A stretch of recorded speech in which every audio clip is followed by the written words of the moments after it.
it's Greg Harrelson here with Century 21, the Harrelson Group down in Myrtle Beach, South Carolina.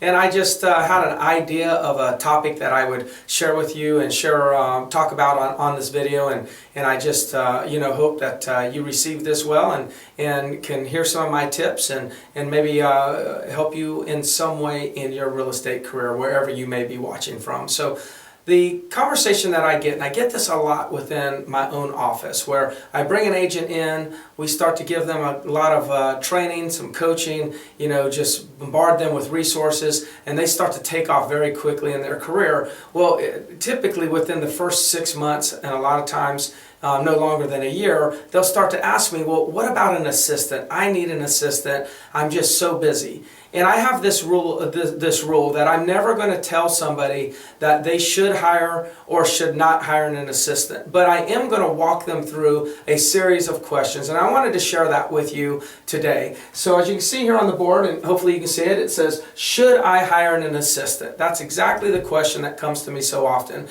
My question back would be this. Before I answer if you should hire or not, I want to ask you this question. How many hours do you want your assistant to work? Is this going to be a part-time position, a full-time position? I need to know how many hours are you going to actually want the assistant to work. So let's just assume for a moment that you said the assistant's going to work 8 hours. No problem, full-time assistant. Well, then the next question is, what are they going to do? Now, you have to understand, each one of these questions are critical to determining whether or not you're ready to hire an assistant. And a lot of people make the mistake of hiring an assistant before they know what they're going to have them do. That is a mistake. It usually leads to disaster. So, how many hours are they going to work? 8 hours. And what are they going to do? And just remember, you have to come up with 8 hours of work for them to do in order for you to optimize, the amount of money, the return that you're investing, or in order to optimize and get the highest return off your assistant, you have to be able to maximize the amount of tasks that they can complete in that 8-hour period of time. So you're going to have to come up with some ideas on what they're going to do. So let's just assume that you have a list of things that they're going to do and you feel like it's going to take 8 hours. Well, then the next question is this.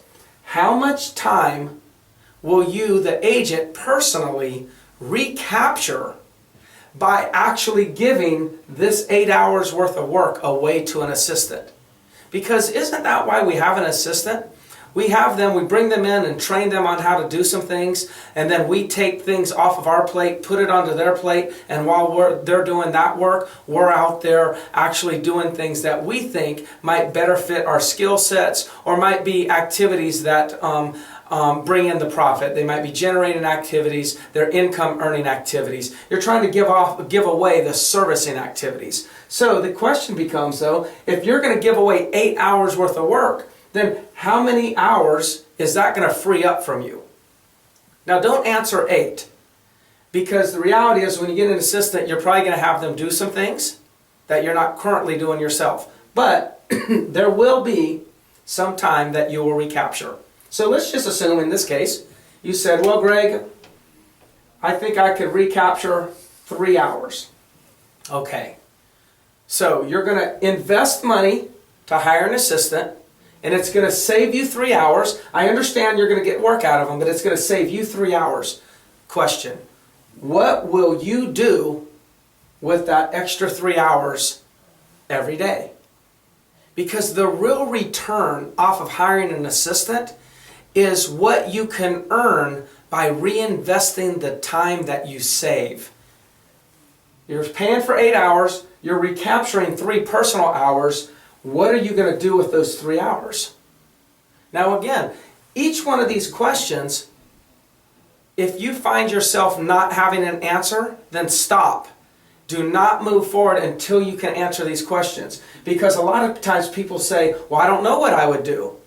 If you don't already know what you're going to do for those 3 hours and how you're going to bring in additional income, then when you hire your assistant, you'll probably never find what to do with that 3 hours. You'll probably not be productive with those 3 hours. What you'll likely do is you'll actually see that the time that it takes you to do all the other things that you do will expand and will actually take those 3 hours away from you.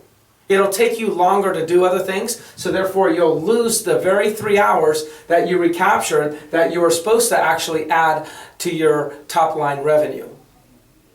The next question, of course, is let's assume that you know what you're going to do. Well, then you're going to ask yourself, well, if I recapture 3 hours and I do these things, how much money am I going to make? How much additional income are you going to earn off of the additional time that you have now to focus on income generating activities? Hopefully you see where I'm going. And, not to bore you by repeating, you hire somebody for 8. This is what they're going to do. Because they're doing that, you're going to recapture 3. You're going to do this with these 3 hours, and you're going to make X amount of dollars because you have 3 more hours every day. Excuse me. Just getting over a cold. So now you know how much money you're gonna earn. Now the next question is, how much will your staff cost? So let's just say that you thought if you worked, let's say 200 days a year, and you actually recouped 3 days or 3 hours per day for 200 days, that would be 600 hours in a year. That's a lot of time. So let's just say with that 600 hours in the year, you could earn an additional $100,000. Well, then the next question, how much will your staff cost? Let's just say that your staff costs $40,000. Next question, it says, what is your return? Your return is $60,000. Or 60% ROI. That's a good investment. Hire somebody for 8 hours. They're going to do these tasks. You're going to save 3 hours a day. And you're going to do these new generating activities with those 3 hours, and knowing that that's 600 hours of new generating activities for a year. You're going to earn an additional $100,000 because of that reinvestment into generating activities. The staff member is only going to cost you $40,000. What is your return? You're investing $40,000 and you're actually bringing in $100,000. Your return is $60,000, or maybe better said, it's a 60% return on your investment. If this is how you answered the question, I would say hire that staff member now. I will tell you, it's going to be harder than you think to go through this process, and where most people get stuck is, what are they going to do with the 8 hours that I hire them, and what am I going to do with the 3 hours that I've recaptured? If you don't know what to do with that 3 hours, then you won't get a return, and instead of hiring an assistant being classified as an investment, it's going to be classified as an expense. So when you understand how to turn your staff member into an opportunity, income generating opportunity, that's an investment.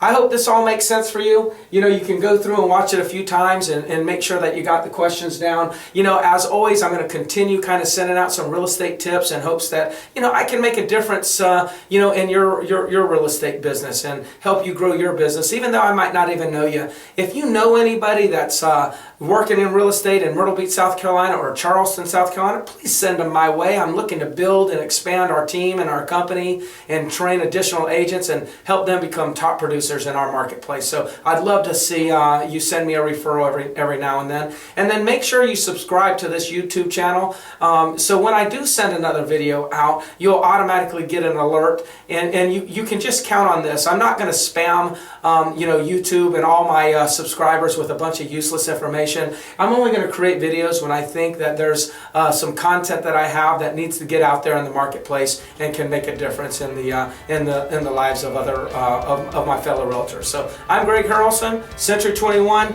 Myrtle Beach, South Carolina. Best of luck to you.